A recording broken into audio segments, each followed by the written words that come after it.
These are all my favorite cars in this building. Of all these, we have over 45 cars restored, and they're all my favorites. But this one's very close to my heart because this is a replica of what I had when I was 14 years old. I bought this old 54 Chevy hardtop, and a buddy of mine helped me put a V8 in it that we took out of some wrecked car, and had it for about 2 years. And somehow lost it. I don't remember what the deal was. Lost it, traded it, whatever. But 1954 Chevy Bel Air two-door hardtop. These are just such beautiful little cars because they've got such great style. They've got a beautiful roof line. They got a low top, so they look like the tops are chopped. They're really a popular little car, and they're tough to find. I looked for this car for 3 years trying to find a good body that wasn't a big rust bucket that I could build, and I finally found this in Sheridan, Wyoming, and brought it back and went completely through it from one to the other, stripped it. But I did not try to make it a big, beautiful car. You notice I didn't get the bumpers re-chromed. I didn't get the grill re-chromed. I wanted this to be a driver. And that's exactly what it is. It's got a 400 Chevy in it, 400 Chevy V8 with a turbo 400, which was difficult to put in here because that's a pretty big setup. And it all came together difficultly because there's not a lot of room in these for putting motors in as far as the steering goes. So it's kind of hard to deal with, but it was good. I've got it done, and it all worked out. Did all the body work, straightened out all the chrome, put new glass in it. Lots of nice new emblems. That little touch, it makes it look nice. And I just really enjoy driving this car. It just brings back a lot of memories. Notice something right here that's kind of cool. That's just a terrible. Look at this mirror mounted on the dash. The only thing you can see is the top of the back seat.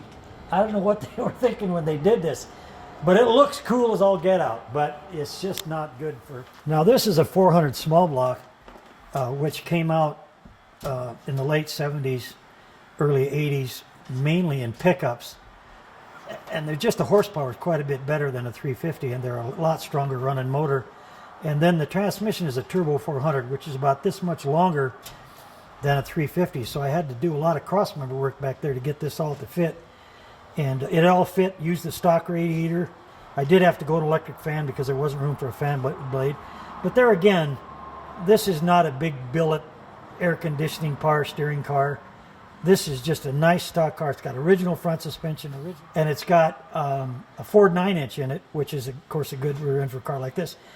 And so it's just a really good running car with a lot of power, and it's just a fun car, And so Mike's going to show you the interior in a minute, and you'll be surprised what you see there.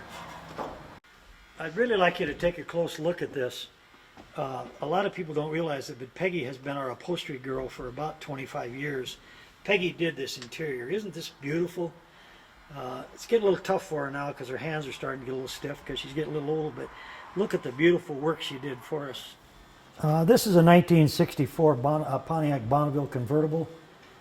Just a really nice car. It's got 49,000 actual miles, but it had sat in a barn for many, many years, and the roof leaked down over the back of the quarter panel, rusted out the rear quarter, which we replaced. But the original floors all the way through it, original body mounts, original front end, just had to sand it all down, fix a bunch of little dents and paint it. And it's got the 8-lug wheels. This is probably the nicest driving car we have. I just spent $2,000 putting a brand new transmission in it 2 years ago. Motor runs like a 50,000 mile motor should. It's just a really nice driving car, and it's really in nice shape. Really polishes up pretty. What you're looking at is a 389 Pontiac V8, probably one of the best Pontiac motors that was ever built. They're just super strong, super horsepower, super running, driving motor, 4-speed hydromatic.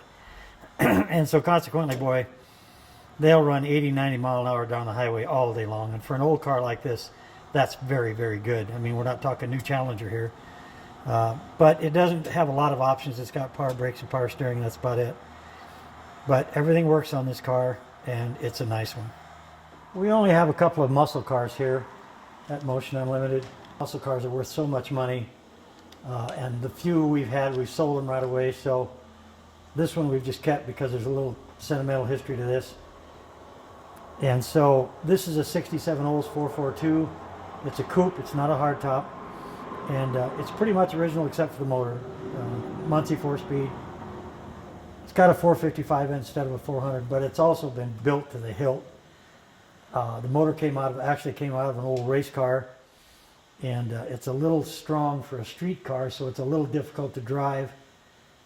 So we really made no attempt to sell it over the years. It's pretty much all original with original seats, original body chrome, nothing's been changed on it. Has no options of any kind, you know, because it was a real, you know, it was a muscle car back then. And it's a real strong running car, and of course we've redone it twice as a matter of fact. And so it's just a real nice muscle car.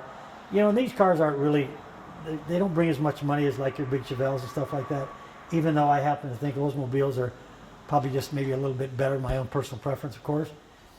But they're a little cheaper. You can still buy these cars fairly reasonable compared to like a Chevelle or anything like that.